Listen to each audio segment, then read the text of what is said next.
Sons and Lovers, Part 1. In this PowerPoint presentation, I shall be discussing as well as analyzing the three concluding chapters of Part 1. In Chapter 4, the young life of Paul, which itself is the title, is emphasized, and here we find that how Paul becomes the center of attention, and after William departs, he leaves for London. It also focuses on the time before and after William departs for London. Besides this, this chapter basically focuses on Mrs. Morrel's transference of love from her husband to William, which has already been seen in the previous chapters, and this continues, which is furthered by the quarrel between father and son during Christmas, because in this chapter we find that William is almost coming to blows with his father over his treatment of Mrs. Morrel. The way he treats his wife Mrs. Morrel is completely disliked by William, which results in the quarrel between father and son. And in this chapter we find that William comes home for Christmas, as well as Mr. Morrel is seen in a different role, because we find him doing several odd jobs related to the house, and he tells stories of the mining pit. Paul becomes sick. He is in and then we come across his convalescence. And then we find that how Paul goes to collect his father's pay. Mrs. Morrel is also seen at the Eastwood Market, and William's arrival for Christmas is also very significant, because the theme is furthered by the quarrel between William and his father. And William comes home for around 5 days. The character of Paul is also brought to the forefront. But as far as Paul is concerned, we find that compared to William, Paul is less passionate, but the kind of relationship that he shares with his mother is subtle one. And we also see the development of his relationship with his mother in this chapter. Now, in this chapter, we find that when Paul falls sick, his illness attracts more anxious care from his mother. And there is a passage in this very chapter which is beautifully written by Lawrence, because it is psychologically kind of ambiguous, because Paul, during his convalescence, he describes the restful nature of the sleep. He shares with his mother as, sleep. He utters this sentence that sleep is still most perfect when it is shared with the beloved. So we can see the subversion of the role. Paul is sick, and he says that for him sleep appears to be very, very perfect when it is shared with the beloved. So he seems to refer to his mother as a beloved. Then, as far as Mr. Morrel is concerned, he is again referred to as an outsider, which shows that how is excluded as a father figure, and this again leads to causes his alienation, his isolation. And since Paul becomes very sick in this chapter, we find that he also becomes the center of attraction, which is the result of his illness. And besides this, we find that the most especially if you look at there are a few remarkable features in this chapter, which are which gives a very touching reality to the growing sense of experiences that are shared by Mrs. Morrel and Paul. And the most important example in this case would be when Mrs. Morrel pays a visit to the market, okay, and then there she her communion with Paul, because she buys a very expensive little dish, and the way, the kind of experience they share with each other, that appears to be very remarkable, because it is the immediate, let's say, awareness of each other's feelings, which makes their relationship so very intense. And here Lawrence also uses this very instance to establish the fact that there is something unique, there is something different with regard to their relationship. So this is how chapter 4 focuses on the young life of Paul.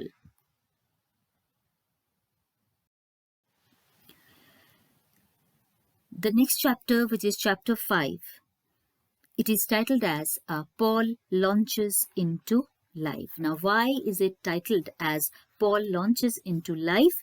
Because this very chapter begins with the news of Mr. Morrel's injury. He gets seriously injured down the mine. And then we find that Mrs. Morrel visits the hospital.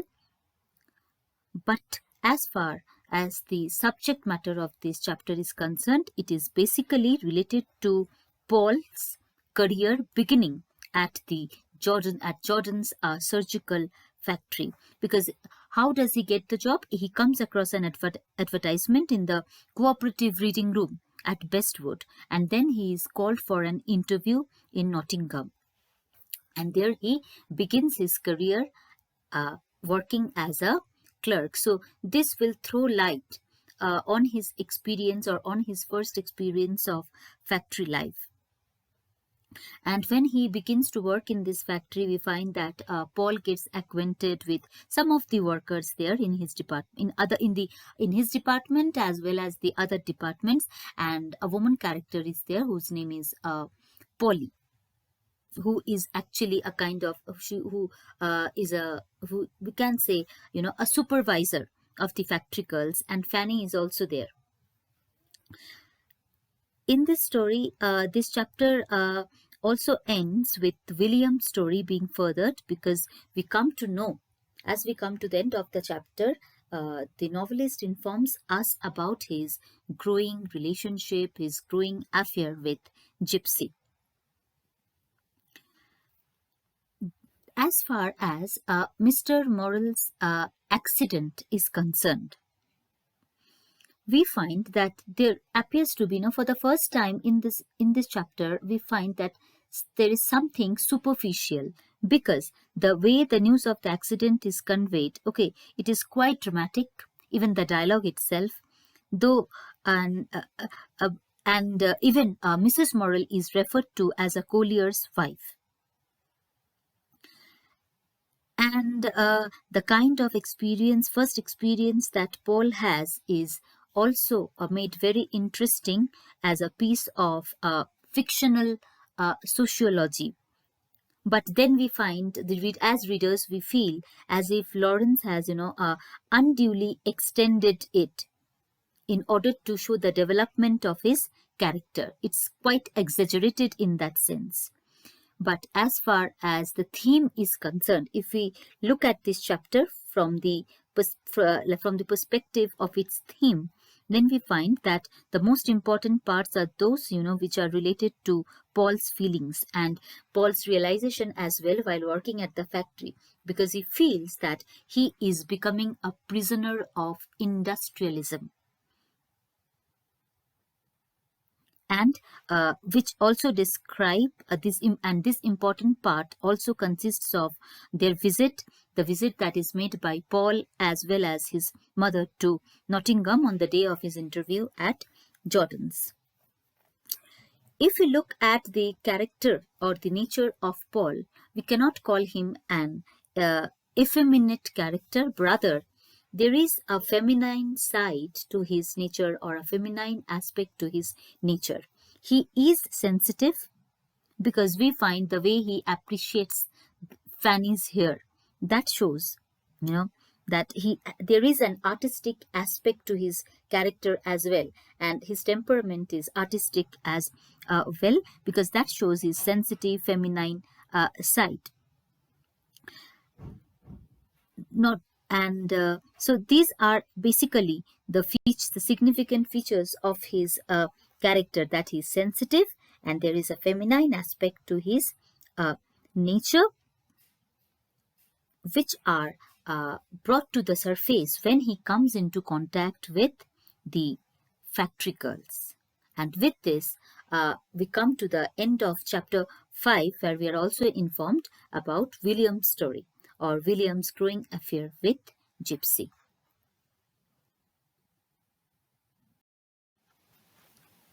Chapter 6, or the last chapter of part 1. It is titled as Death in the Family. This concluding chapter of part 1 is very significant. This chapter basically focuses on William and the visit of his fiancée to their home. The youngest son in the family is Arthur, so a very brief sketch is given by Lawrence of the youngest son, and there is also a reference to his winning a scholarship to the grammar school. But besides that, we find this chapter thoroughly deals with William and his fiancée.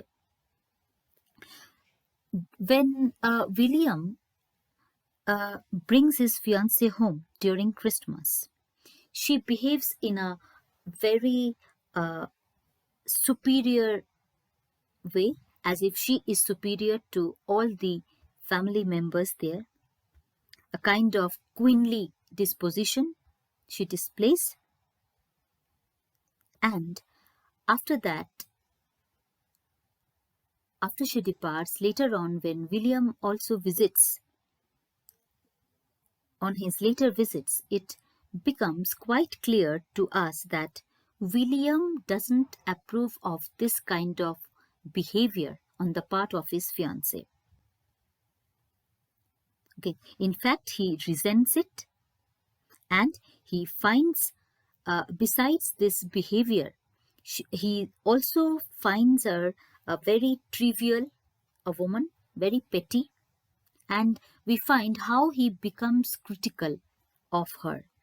In fact, he criticizes her to such an extent that he becomes, very much outspoken while criticizing her. As far as Paul and his mother,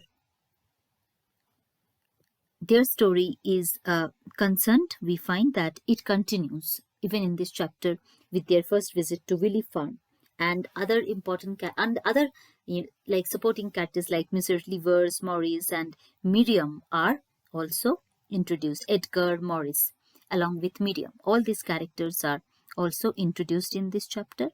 But the most important event or significant event in this chapter is William's sickness. William falls sick after he goes to London, and Mrs. Morrill goes to London to nurse him, but unfortunately he dies. And after his death, a telegram is sent to Mr. Morrill, and then his body is brought home, and the coffin is also placed in the Morrill's front room. Now we know how much Mrs. Morrill has been, preoccupied. Always, she has always been preoccupied with William, and we have already known that how she has transferred all her care, attention towards William. But now, after the death of William, we find her entirely preoccupied with the death of William. And it is not, until Paul becomes seriously sick that she wakes up to reality. She wakes up to the realization. She realizes that she's again going to lose her other son, who is Paul, and this makes her realize that she has been neglecting his needs as well.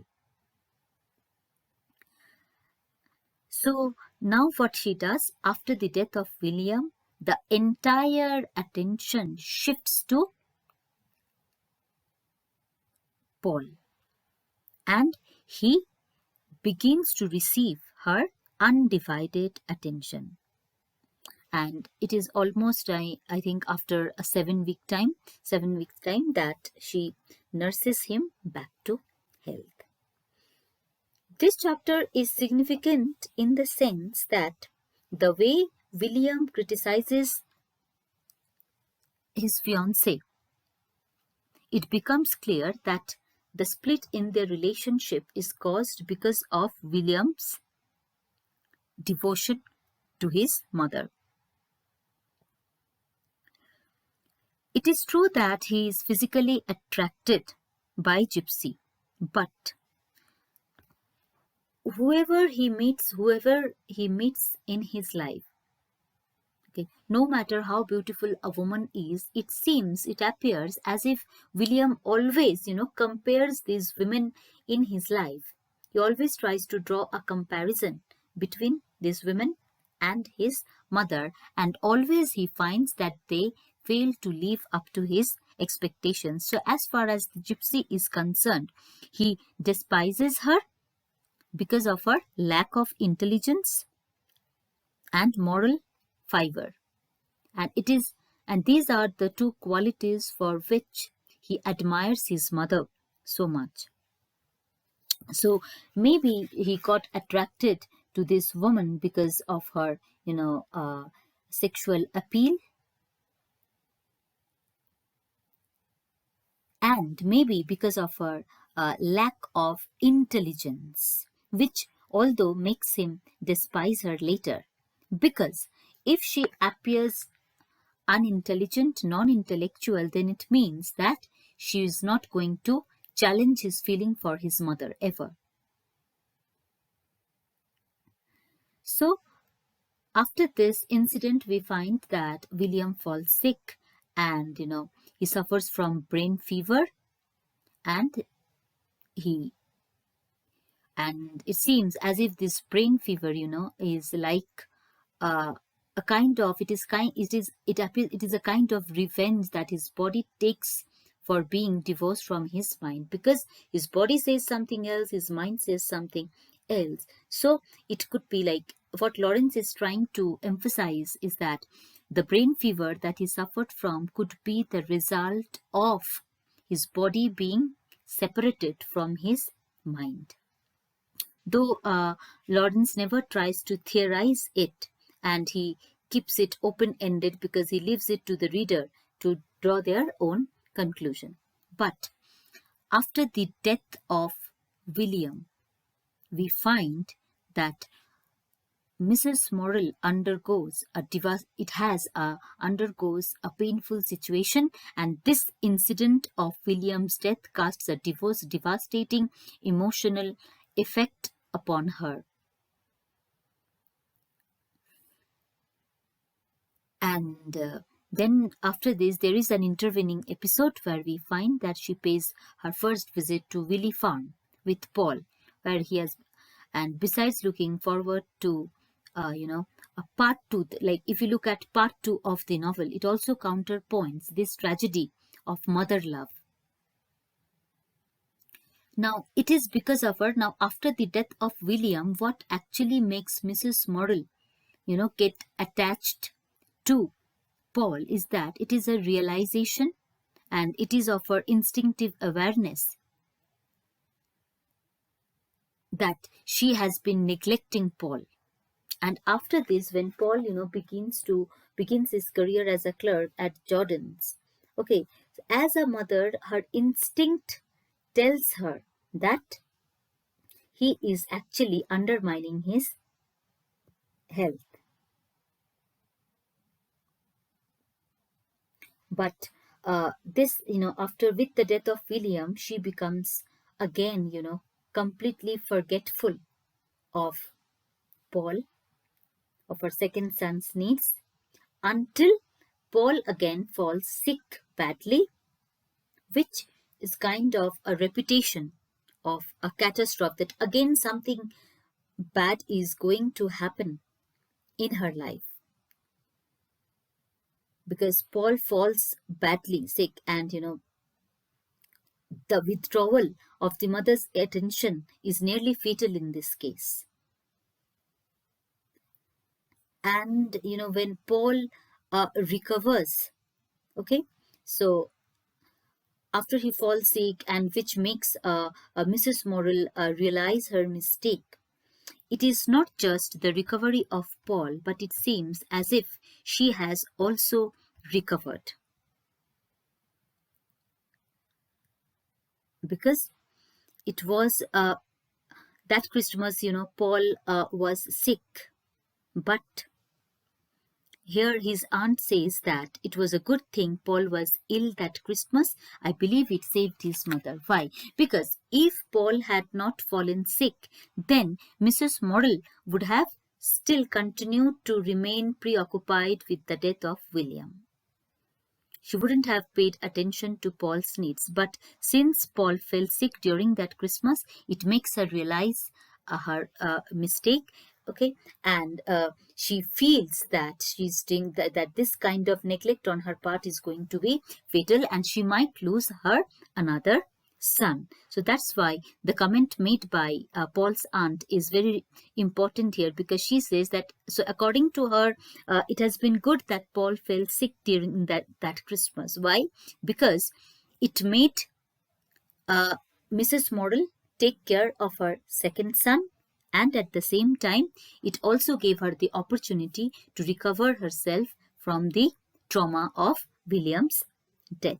So that's why Paul's aunt says that it was not only a recovery for Paul, but it was also a recovery for his mother at the same time. And this underlines, or this throws light on the fact that between Mrs. Morrill and her sons, a perilously necessary kind of love has developed.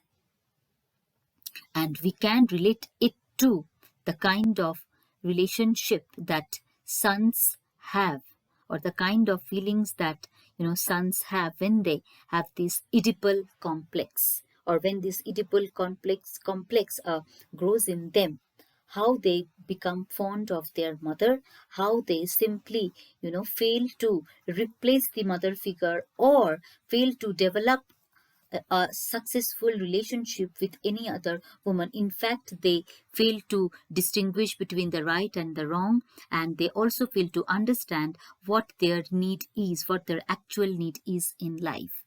They fail to react in the normal manner, the way a man would naturally respond to a woman.